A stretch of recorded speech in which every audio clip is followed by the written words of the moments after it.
Здравейте! На 16 юни 2025 година първата поръчка ми беше от Пататник Младост 3 за онкологията.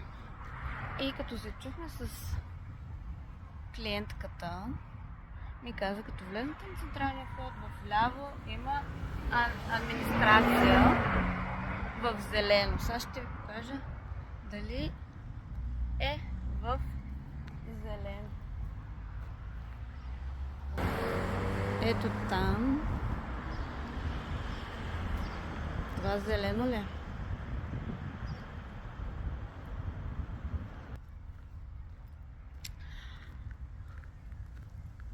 За мен не е зелено. Не знам.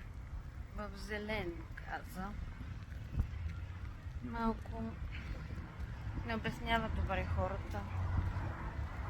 Или аз съм дълтонистка, или те. Сега пак имам поръчка от същото място, от Пататник Младост 3. Сега ще хода да я взема и ще видим после къде ще я карам, че не успях да видя. А също така и не пишат в болницата, например. Пише Пловдивско поле 6.